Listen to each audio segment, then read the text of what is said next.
আলোচ্য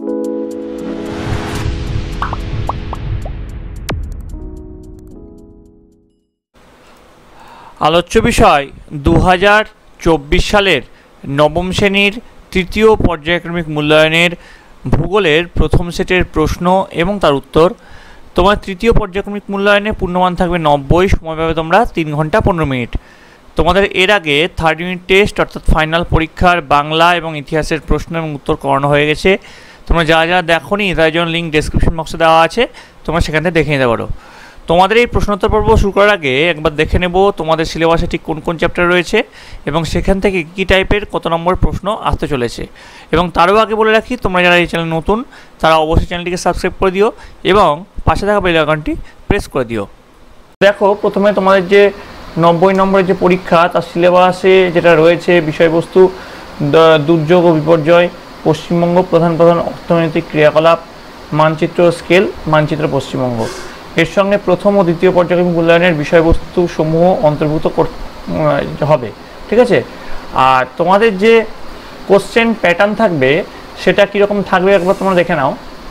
তোমাদের দেখো কটা বিভাগের প্রশ্ন থাকবে আগে দেখো। তোমাদের মোট বিভাগ ক, বিভাগ খ, বিভাগ গ, ঘ, ঙ, চ, এরকম মোট 6টা বিভাগ থাকবে। এবার দেখো প্রথম যে বিভাগ সেটা হচ্ছে বহু বিকল্প ভিত্তিক উত্তরধর্মী প্রশ্ন, অর্থাৎ 1 নম্বরের যে প্রশ্ন এমসিকিউ সেগুলো থাকছে। প্রথমে দেখো প্রাকৃতিক ভূগোল। এখানে যে চ্যাপ্টারটা আছে গ্রহরূপে পৃথিবী, পৃথিবীর গতিসমূহ, পৃথিবী পৃষ্ঠে কোনো স্থানের অবস্থান নির্ণয়, ভূমিরূপ গঠনকারী প্রক্রিয়া ও পৃথিবীর বিভিন্ন ভূমিরূপ, আবহবিকার। এইখান থেকে তোমাদের থাকছে 8টা এমসিকিউ, 11টা 1 নম্বর প্রশ্ন, 3টে 2 নম্বর প্রশ্ন, 2টো 3 নম্বর প্রশ্ন এবং 2টো 5 নম্বর প্রশ্ন। মোট থাকছে এখান থেকে তোমাদের 41 নম্বর। এরপরে দেখো মানুষ ও পরিবেশ মানে দুর্যোগ ও বিপর্যয়, এই চ্যাপ্টার থেকে তোমাদের থাকছে 1টা এমসিকিউ, 1টা 1 নম্বর প্রশ্ন, 1টা 2 নম্বর প্রশ্ন এবং 1টা 3 নম্বর প্রশ্ন। মোট থাকছে 7 নম্বর। এবার দেখো আঞ্চলিক ভূগোল অর্থাৎ ভারতের সম্পদ, পশ্চিমবঙ্গ, মানচিত্র স্কেল। এখান থেকে 5টা এমসিকিউ, 10টা 1 নম্বর প্রশ্ন, 2টো 2 নম্বর প্রশ্ন, 1টা 3 নম্বর প্রশ্ন এবং 2টো 5 নম্বর প্রশ্ন। মোট থাকছে 32 নম্বর। এরপরে মানচিত্র পশ্চিমবঙ্গ, এখান থেকে তোমাদের দেখো চ বিভাগে তোমাদের 1 নম্বরে 10টা থাকছে পয়েন্টিং, সেখানে 10 নম্বর তোমাদের থাকছে।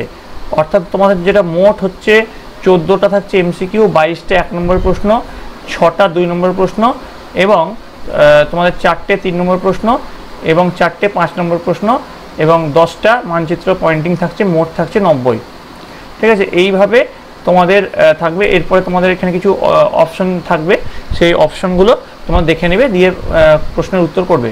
তো দেখে নাও তোমাদের প্রশ্ন উত্তর ঠিক কেমন আসতে পারে। প্রথমে দেখো বিভাগ ক, সঠিক উত্তরটি নির্বাচন করো। অর্থাৎ এমসিকিউ প্রশ্ন কি আছে, মূল মধ্যরেখার পূর্ব বা পশ্চিমে অবস্থিত কোন স্থানের কৌণিক দূরত্ব হলো। অপশন দেখো কী আছে, প্রতিপাদ স্থান, দ্রাঘিমা, অক্ষাংশ, আন্তর্জাতিক তারিখ রেখা। তো এর যেটা সঠিক উত্তর হবে খ, দ্রাঘিমা, এটা হচ্ছে সঠিক উত্তর। এবার দেখো তোমাদের পরের যেটা আছে মহাবৃত্ত বলা হয়। মহাবৃত্ত বলা হয় কাকে, মূল মধ্যরেখাকে নাকি কর্কট ক্রান্তি রেখাকে নাকি মকর ক্রান্তি রেখাকে নাকি নিরক্ষ রেখাকে। উত্তর হবে ঘ, নিরক্ষ রেখাকে, এটা হচ্ছে সঠিক উত্তর। 1.3 দেখো পরস্পর দুটি প্রতিপাদ স্থানের দ্রাঘিমার ব্যবধান 180 ডিগ্রি নাকি 100 ডিগ্রি নাকি 90 ডিগ্রি নাকি 0 ডিগ্রি। তো এটা যেটা সঠিক উত্তর সেটা হচ্ছে ক, 180 ডিগ্রি। পরেরটা দেখো, হটস্পট দিয়ে ম্যাগমার ঊর্ধ্বমুখী প্রবাহকে বলে ক্রেটার নাকি প্লিউম নাকি ক্যালডেরা নাকি আগ্নেয়গিরি। উত্তর হচ্ছে খ, প্লিউম।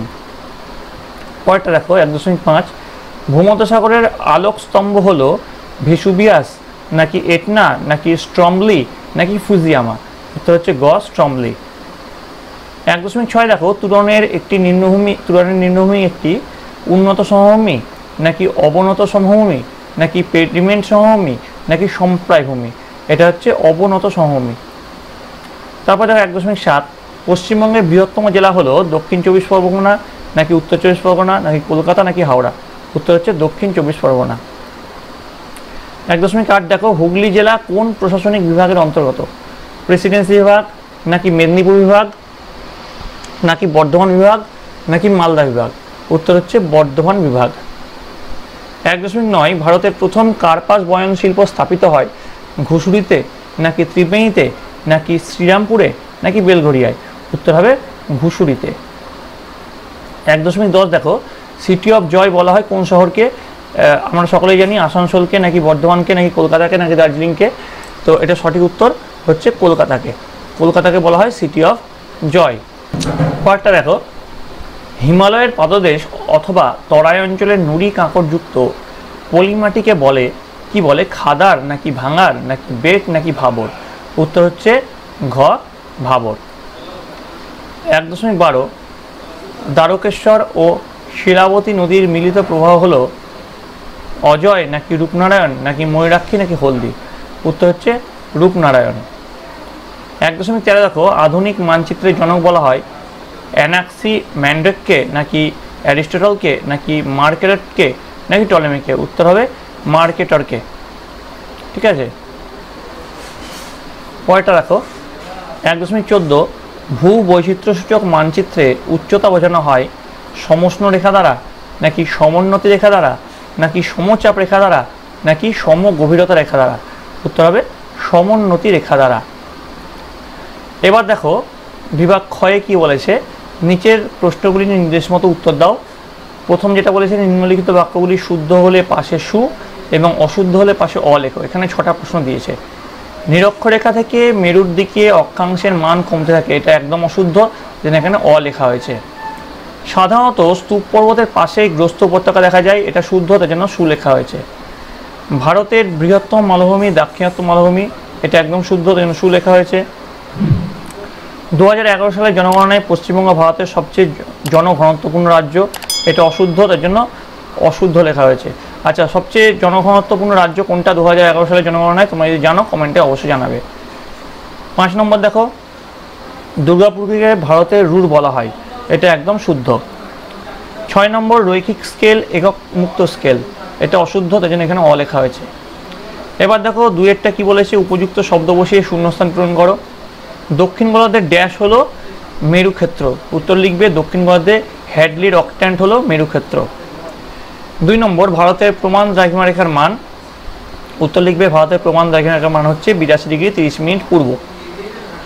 পরেরটা, পেডিমেন্ট সমভূমির মধ্যে অনুচ্চ টিলাগুলিকে কি বলে? ইনসেলবার্গ বলে। পশ্চিমবঙ্গের উষ্ণতম স্থানের নাম কি? পুরুলিয়া হচ্ছে পশ্চিমবঙ্গের উষ্ণতম স্থান। তারপর দেখো পশ্চিমবঙ্গের, আচ্ছা তোমরা উষ্ণতম স্থান আমি পুরুলিয়া বললাম, তোমরা কি জানো সবচেয়ে উষ্ণতম এলাকা কোনটা পশ্চিমবঙ্গের?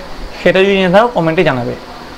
পশ্চিমবঙ্গের গ্রীষ্মকালে কোন ঝড় প্রবাহিত হয়? কাল বৈশাখী ঝড় প্রবাহিত হয়।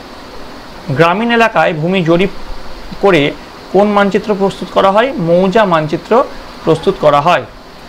এবার দেখো 2.3 নিচের প্রশ্নগুলির 2-1টি বাক্যে উত্তর দাও। 6x1। কে প্রথম পৃথিবীপৃষ্ঠে কাল্পনিক অক্ষরেখা ও দ্রাঘিমারেখার ধারণা দেন? উত্তর লিখবে টলেমি প্রথম পৃথিবীপৃষ্ঠে কাল্পনিক অক্ষরেখা ও দ্রাঘিমারেখার ধারণা দেন। 2 নম্বর দেখো পৃথিবীর দীর্ঘতম গ্রস্ত উপত্যকাটি কি নামে পরিচিত? উত্তর লিখবে পৃথিবীর দীর্ঘতম গ্রস্ত উপত্যকাটি দ্য গ্রেট রিফট ভ্যালি নামে পরিচিত। 3 নম্বর দেখো বাজাদা সমভূমি কি? উত্তর লিখবে প্লায়া হ্রদকে কেন্দ্র করে যে সমভূমি গড়ে ওঠে তাকে বাজাদা সমভূমি বলা হয়। ঠিক আছে, তারপরে চা চাষের জন্য কোন প্রকার মাটি উপযোগী? উত্তর লিখবে অম্লধর্মী লোহা ও ম্যাঙ্গানিজ মেশানো উর্বর দোআঁশ মাটি চা চাষের জন্য উপযোগী। তারপরটা দেখো সেইলের সদর দপ্তর কোথায় অবস্থিত? উত্তর লিখবে সেইলের সদর দপ্তর কলকাতায় অবস্থিত। কোথায়? কলকাতায়। 6 নম্বর বরেন্দ্রভূমি কি? উত্তর লিখবে দক্ষিণ দিনাজপুর ও মালদার পূর্বাংশে মৃদু ঢেউ খেলানো ও প্রাচীন পলিমাটি সমৃদ্ধ অঞ্চলকে বরেন্দ্রভূমি বলা হয়। এবার দেখো চলে আসছে 2.4 বাম দিকের সঙ্গে ডান দিক মেলাও। যেটা বলেছে দেখো বাম দিক কি আছে দেখো বক্সা জয়ন্তী পাহাড়, আগ্নেয় পর্বত, অযোধ্যা পাহাড়, স্তূপ পর্বত। আর ডান দিকে আছে সাতপুরা, তারপরে আছে গোর্গাবুরু, টিবেস্টি, সিনচুলা। ঠিক আছে, এটা মিল করব। তো যে মিল করে এটা পাবো সেটা হচ্ছে বক্সা জয়ন্তী পাহাড় হচ্ছে সিনচুলা, আগ্নেয় পর্বত হচ্ছে টিবেস্টি, অযোধ্যা পাহাড় হচ্ছে গোর্গাবুরু, স্তূপ পর্বত হচ্ছে সাতপুরা। এবার চলে আসছি বিভাগ গতে। নিচের প্রশ্নগুলি উত্তর দাও। এগুলো কোন কোনগুলো বিকল্প প্রশ্ন আছে সেগুলো দেখে নেবে। মূল মধ্যরেখা বরাবর হাঁটলে উষ্ণতা তথা জলবায়ুর পরিবর্তন ঘটে কেন? অথবা সময় অঞ্চল কি? এগুলো কিন্তু তোমাদের প্রতিটি বিদ্যালয়ের পরীক্ষার জন্য খুব ইম্পর্টেন্ট। ভালোভাবে প্র্যাকটিস করতে হবে এগুলো। তো এর যে বড় প্রশ্নের যে উত্তরগুলো সেগুলো আমি এই ভিডিওর মধ্যে বড় প্রশ্নের উত্তরগুলো দিচ্ছি না, শুধু প্রশ্নগুলো দিয়ে দিচ্ছি। তোমাদের যদি এই বড় প্রশ্নের উত্তরগুলো দরকার হয় তোমরা কমেন্টে জানাবে। আমি স্পেশালি তোমাদের বড় প্রশ্ন বা 2 নম্বর থেকে শুরু করে যেসব প্রশ্নগুলো আছে তার জন্য সেপারেট একটা ভিডিও আনবো, যেখানে তোমরা সব প্রশ্নের উত্তর তোমরা পেয়ে যাবে। তার জন্য তোমাদের কমেন্টে অবশ্যই জানাতে হবে। 2 নম্বর দেখো, পামির মালভূমিকে পৃথিবীর ছাদ বলে কেন, অথবা প্রশান্ত মহাসাগরীয় আগ্নেয় মেঘলা কি? খুব ইম্পর্টেন্ট আগ্নেয় মেঘলা। 3 নম্বর, সঞ্চয়জাত পর্বত ও ক্ষয়জাত পর্বতের মধ্যে দুটি পার্থক্য লেখো, অথবা প্রবহমান জল ও স্থির জলের মধ্যে দুটি পার্থক্য লেখো। 4 নম্বর, নিরক্ষরেখা মহাবৃত্ত কেন, অথবা সমপ্রায় ভূমি কাকে বলে। 5 নম্বর, টিকা লেখো দার্জিলিং জেলা অথবা সুন্দরবনের ম্যানগ্রোভ উদ্ভিদ। 3.6 RF মানে রিপ্রেজেন্টেটিভ ফ্যাক্টর, যেটা বলছে 1:2.5 লাখ হলে বিবৃতিমূলক স্কেলে কি হবে, অথবা মানচিত্রের 3 সেন্টিমিটার ভূমিভাগ 15 কিলোমিটার হলে RF বা রিপ্রেজেন্টেটিভ ফ্যাক্টর কত হবে। দেখো বিভাগ ঘ, এর মধ্যেও যে অপশনগুলো আছে সেই অপশনগুলো ভালো করে দেখে নিবে। ভূপৃষ্ঠের কোনো স্থানের অবস্থান নির্ণয়ের প্রয়োজনীয়তাগুলি কী কী, অথবা আন্তর্জাতিক তারিখরেখাকে মাঝে মাঝে বাঁকিয়ে দেওয়া হয়েছে কেন। 4.2 মহী ভাবক আলোড়ন ও গিরিজনী আলোড়নের মধ্যে 3টি পার্থক্য লেখো, অথবা অন্তর্জাত ও বহির্জাত প্রক্রিয়ার মধ্যে 3টি পার্থক্য লেখো। 3 নম্বর, পশ্চিমবঙ্গের বদ্বীপ সমভূমির শ্রেণীবিভাগ করে বর্ণনা করো, অথবা উত্তরবঙ্গের নদ নদীগুলির বৈশিষ্ট্য লেখো। 4 নম্বর, ভূ বৈচিত্র্যসূচক মানচিত্র ও মৌজা মানচিত্রের মধ্যে 3টি পার্থক্য লেখো, অথবা প্রাকৃতিক মানচিত্র ও সাংস্কৃতিক মানচিত্রের মধ্যে পার্থক্যগুলি লেখো। 15 নম্বর, নিচের প্রশ্নগুলির উত্তর দাও যে কোনো একটি প্রশ্ন। কি বলেছে, প্রতিটি প্রশ্নের মান কিন্তু এখানে আছে 5 করে। অক্ষরেখা, আচ্ছা যে কোনো 2টি প্রশ্ন বলেছে। অক্ষরেখা ও দ্রাঘিমারেখাগুলির মধ্যে পার্থক্য লেখো। তারপরটা দেখো, জাপানের টোকিও 35 ডিগ্রি 40 মিনিট উত্তর আর 140 ডিগ্রি পূর্ব।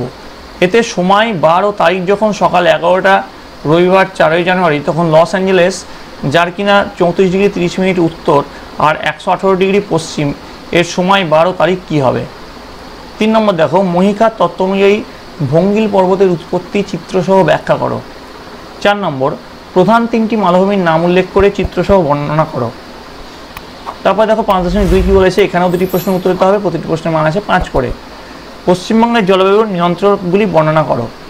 2 নম্বর, ধান উৎপাদনের অনুকূল ভৌগোলিক পরিবেশ বর্ণনা করো। 3 নম্বর, হুগলি নদীর উভয় তীরে পাট শিল্পের একদেশী ভবনের কারণগুলি লেখো। 4 নম্বর, স্কেলের ব্যবহার ও গুরুত্বগুলি লেখো। এবার দেখো চলে আসছি বিভাগ চতে।